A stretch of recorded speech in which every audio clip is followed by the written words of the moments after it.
Hello, I'm Ben, and this is Disc Video Discussion, the show where I choose a random DVD from my collection to watch and review. Today we're looking at Batman Gotham Knight, a movie that I've owned for a while but just only watched recently.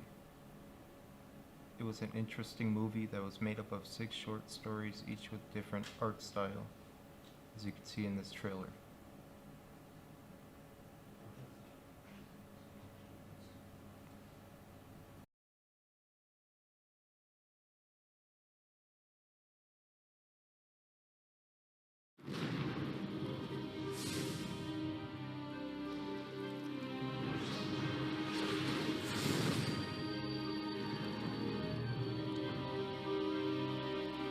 I'm willing to put my life on the line to do what I have to. But it has to be mine, no one else's.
But I'll have more to say about the next DVD I cover next episode.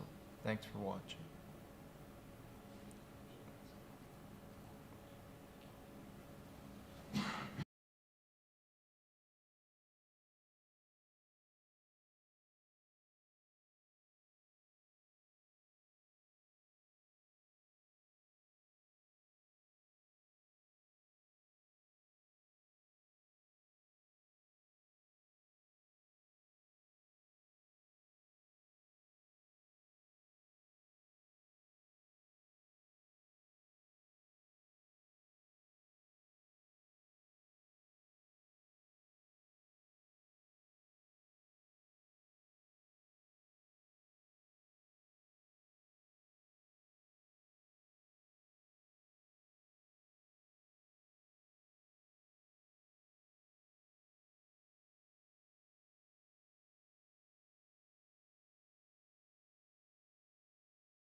Hey, my name is Eddie. This is the first episode of me being a picky eater.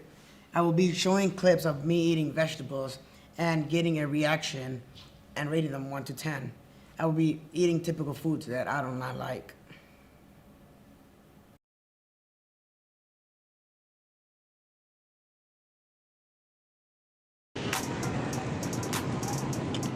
Carrots, let's take some carrots, yes sir, baby. Now let's get some broccoli. Alright guys, we just found some single avocados. Let's see if we can find a good one. Alright guys, we just found an avocado. Let's go, let's get it, let's go. Already know we have to go with the jalapenos, spicy stuff. We're actually gonna try it. And then we're gonna rate 1 to 10 to see how it tastes and to see how spicy they are. We also got some Takis. We're gonna do a challenge that we saw on TikTok. You put Takis in here. You also put sour cream in here. And from there, we're gonna taste it to see how it tastes. We also got our fruits right here. And these are, we're gonna make a smoothie out of them. We got our sour apple. What are they? Radishes. We're gonna try them. And then we got avocado. I've never tried an avocado just because the smell, I hate it. But I never tried it, so it's gonna be my first time trying an avocado. And beans, yeah, I'm gonna try them for the first time. I'm actually gonna try broccoli for the first time. I'm gonna try carrots for the first time too. And we're also gonna try some lemon juice. And yeah, that's pretty much it.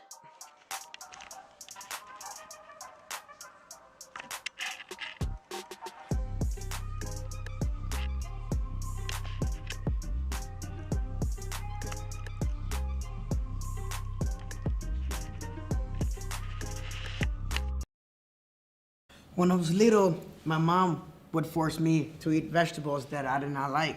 She knew I did not like them, but still forced me. I've been a picky eater all my life.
Hey guys, welcome back to the Streaming Eagles. Today I present to you a brand new 4-part series called Wander Talk with Me. I'm your host, Anna Marie Davis, and let's get right into today's first episode. I lived in Milwaukee up until 2 months ago and felt like there wasn't much for me to explore there. As well as that, I was tied to 7-hour school days. I never had the time or friends to see all the beautiful places I always wanted to see or experience all the beautiful events I wanted to experience. But this changes now. In this series, I will be uploading one video every other week going to a new location or event that piques my interest and will give you guys a full overview of my experiences and opinions. Wandertag is the German word for hiking day or adventure. My dad is a German professor and would always ask to go on a Wandertag with me. So I decided to share that tradition with my NWTC family as well. In this first episode, go on a Wandertag with me as my boyfriend and I venture out to Kroll's Harvest Fall Farm in Waukegan, Illinois to see what it's all about.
thing I noticed about this venue were the reasonable prices. Admission is $10 a person, including a hayride, a maze venture, and an animal area. For this price, I was extremely excited for a full night of fun. The first thing my boyfriend Ryan noticed was the smell of warm cinnamon apple cider as we walked in. He really wanted to try it right away, but I forced him over to the animals instead. In my opinion, this was a quite small petting farm. We saw only about 7 different breeds of animal, but for some reason I was expecting more. Usually when I go to a petting farm, they have pigs and bunnies, etc. Although the baby goats were really cute and held my attention for a good portion of the time. After we moved through the animals, Ryan and I went over to check out the pumpkins. The pumpkins were organized in rows by price and size, which was really helpful for us to find exactly what kind of pumpkins we wanted. They had beautifully colored pumpkins, weirdly shaped pumpkins, perfect pumpkins, and small pumpkins. I, of course, ran to the small ones first. Even though we were super excited about the pumpkins, we didn't realize that the pumpkins were so expensive and not included in the cost. $5 to $8 for a biggish one? I find that kind of crazy. Once we graduated from the pumpkins, we had to try their cider and hot chocolate. They also made their own pumpkin donuts, so we decided to grab a few of those too. The donuts were perfect. The vendor even gave them to us for free. My hot chocolate was perfect for making me feel cozy, and the cider was so sweet and had such a strong flavor of cinnamon, I just wanted more. After we ate our donuts and drank our cider, we tried out the maze. Honestly, the maze itself was super short, so we could see over all the crop, and there were a lot of obvious dead ends, so clearly it's meant more for children, but since I am a critic in this show, I'll just say that it didn't wow me. I wanted a little bit of a challenge and got a nice stroll in the cornfields instead. This is a cute fall event for kids to check out, but considering the expensive price of the pumpkins plus admission, I feel it was overpriced for what it really was. I was hoping to see more animals too. The area where the animals were held wasn't very big, so I knew there weren't many animals to be displayed in the first place. I also think the animals should have more room in their cages to run around and have their own space. All aside, Ryan and I had a cute little date here, and it was perfect for our energy level and our spookiness that we needed. I would give this location a 3.5 stars out of 5. It didn't wow me, but it did the job. Stay tuned for next week, Wander Talk with me, as we venture out to a new place, and I'll tell you all about it.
Hello, I'm Cassie Gavoyna, and welcome to my music class. Each week, we will go over a different aspect of music. Today is an introduction to the class, so I will be just teaching you some of the basics of music theory that you will need to understand going into the following weeks. As we go over the basics of your voice, ukulele, and guitar, I found the easiest way to learn the ukulele and guitar is to explain some basic knowledge and go right into learning a song. So that's what we will do. This video is on the basics of music theory, which is, in my opinion, one of the most boring parts of music. However, we need to know it going into the following weeks, otherwise the rest is going to make no sense. And it's just so much easier to understand when you understand these little basic things that will just give you a more basic understanding of how music works in general. We're just going to go over the very basics of music theory. So there's going to be a lot that's not covered, and a lot of this, if you aren't musical, you may have still heard in your elementary music class that you were forced to take. For the sake of this video, we're going to be using a melodica to explain the basics of notes. This instrument is a weird one that you're not going to see very often. However, I like to use it because it's small and compact, and it shows you a lot of how a piano looks.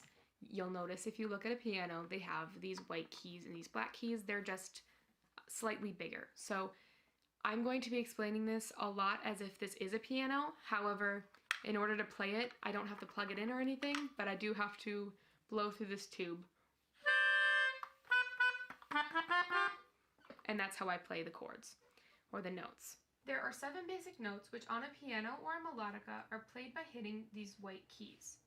The notes are A, B, C, D, E, F, and G. Those are the only letters you will ever hear in music when it comes to singing or playing a note or chord. When something is in between a note or another note, that is a sharp or flat note. Those are the black keys. So this is a G, and then this is a G flat, and this is a G sharp. A sharp is slightly higher and a flat is slightly lower. You'll recognize a flat symbol by a little B next to your note. And you'll notice a sharp is like a number symbol or a hashtag symbol. The next thing you need to know is chords. Chords are when 3 or more notes are played at the same time. So there are a lot of different chords that you can possibly play in many different instruments.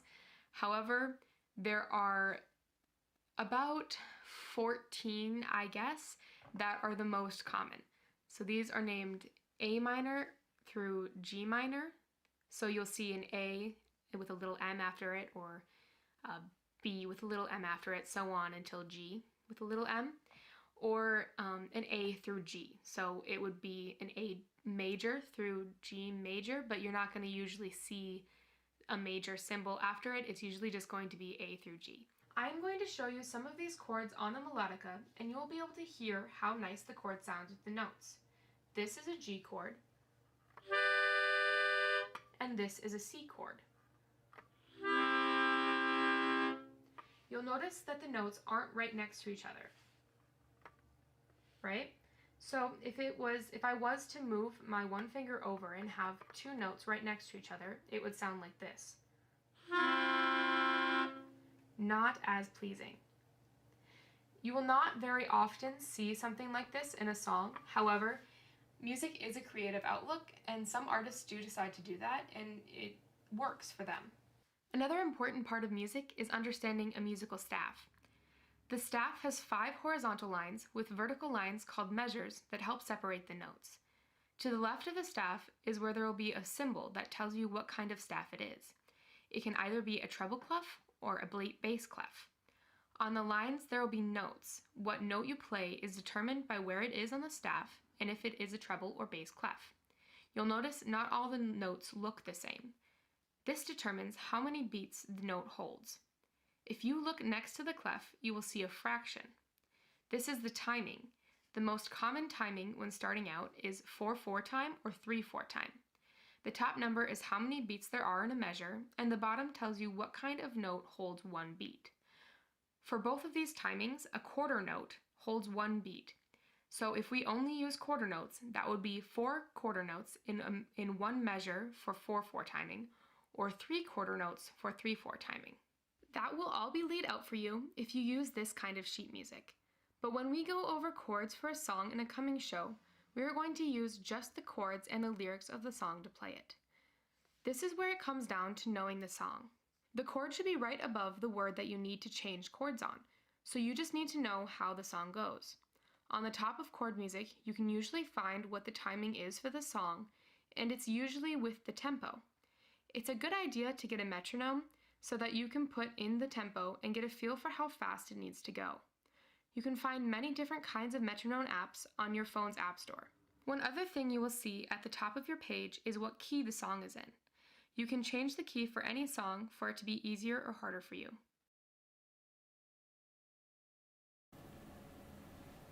The key changes depending on the chords you play. A certain key only has certain chords, so oftentimes people will find a key that is easy enough for them to play both play and sing. When you change the key from the original key, that is called transposing. And transposing is a lifesaver for musicians. Some songs are written so specific that it's not possible, or at least extremely hard, to make the song sound right with a different key. So that's why there are other ways to transpose.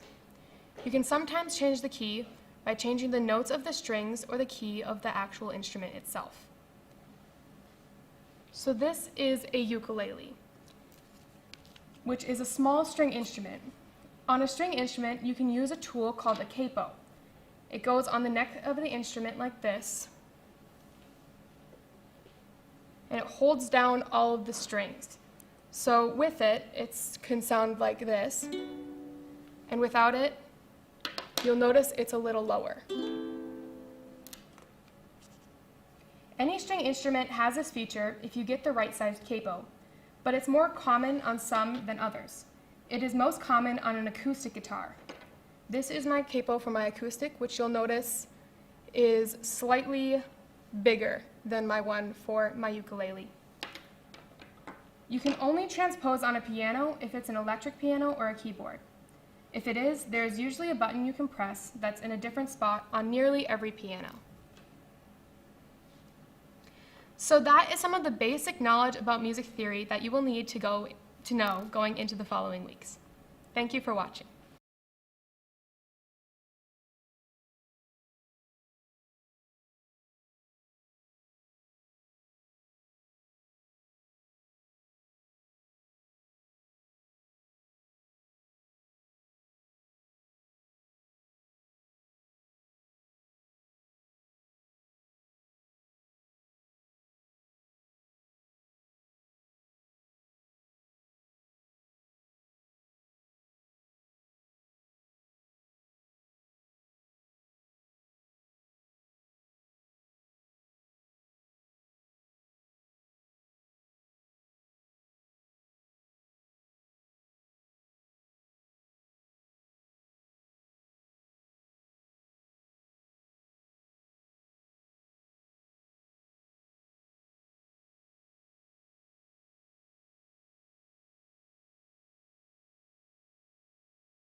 Hey, my name is Evan Harris, and this is Dollar Store Science, where I purchase items from the dollar store and I review them, see if they're worth your $5 at most.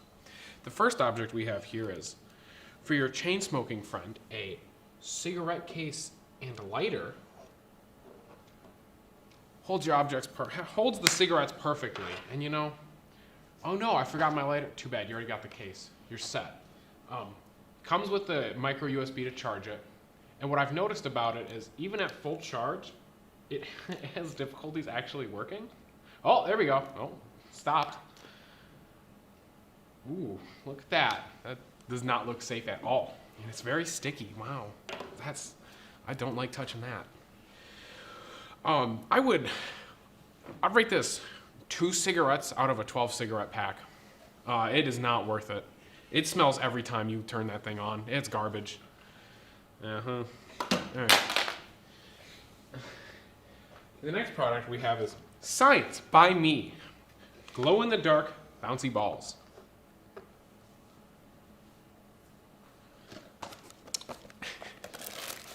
So we're gonna open it up and we're gonna make some bouncy balls today. Oh, shit.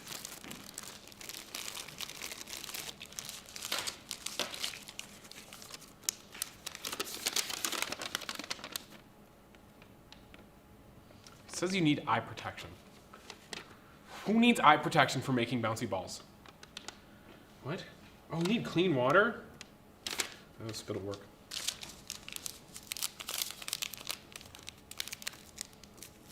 All right, so we're gonna open up this powder and not throw it everywhere. So that'd be fun. Just gotta use that like that. We're gonna clasp the ball mold together. We're gonna make the bigger bouncy ball out of this. We're just gonna kind of eyeball this, you know? Fill it up with the crystals. Oh, that is interesting. Do I need, oh, there's paint. Hey, I don't need water. It'll bind with paint.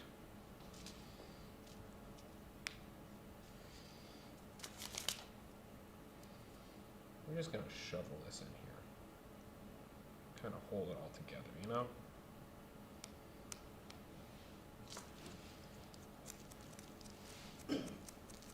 All right, we're gonna let this sit for a minute.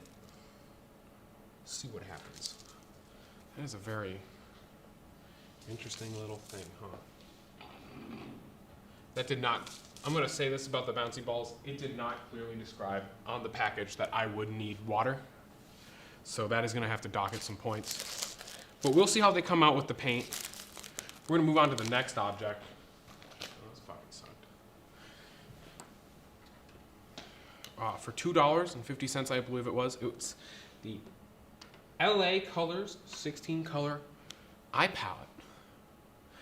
You know, good cheap gift for, I guess, anyone who wants to do eyeshadow. Is that right? It's eyeshadow.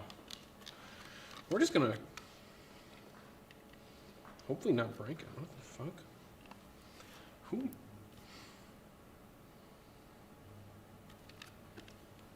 made this? Why is it like this? Am I gonna have to break this? Is there something on it? No, there's a sticker. That's it. There's a sticker on it.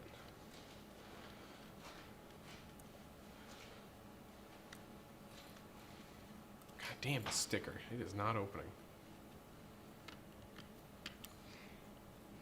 You just gotta bite it. Oh, you got a key? You got a little sword? Thank you. Eddie off camera has a little sword key to just cut this open right now. There we go. Thank you, Eddie. What a wonderful little soul you have. Oh, and would you look at that? It came with its own brush. Can we get a close-up on the brush? Would you look at that? We got, I was gonna say one's more of a fine tip, but I believe they are the exact same. I don't expect high quality from this, but, you know, I'm just gonna, oh, that is gross. That is like chiseling into other colors. We're just gonna apply a little bit of makeup. Let's see how it's not working. Let's try this. Oh, I kind of destroyed the palette there. Oh, would you look at that? Applies beautifully to the skin.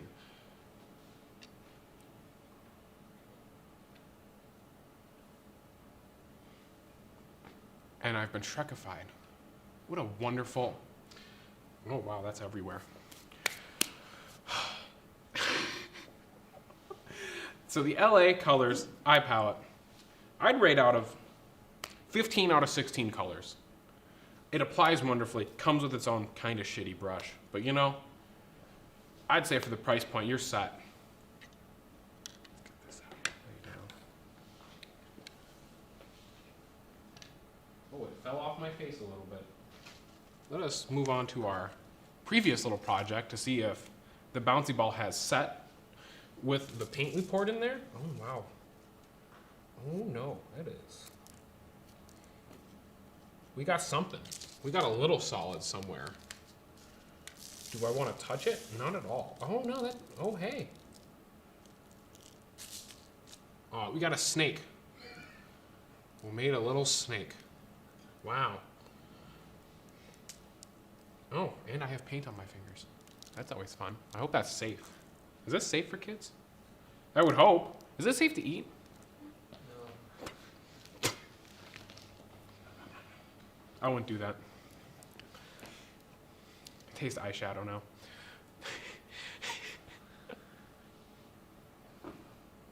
I had to take a moment. That poisoned me. That did not feel good. Now, with unclear instructions and really just kind of shitty packaging, I'm going to write the Science by Me glow-in-the-dark bouncy balls. 0 out of 10 bouncy balls. It was not bouncy. I don't think this bounces. No, that did not bounce at all. We did make a little critter, though. I guess moral of the story is if you made a little critter, you're golden. Can we see the dollar store video again? Just want that upside down. I'm just kidding. I'm just fucking with you. There it is. All these were purchased at my local dollar store tree. Oh my god, my hair. Well, that is all I have for today. These were my products. The highest reviewed ones were these. This isn't worth your money. You can buy this though. You can buy the LA Colors.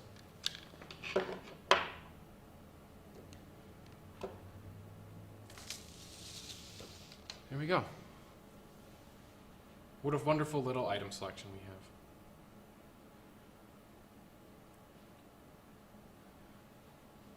I'd recommend buying the LA Colors. That's all we have for today.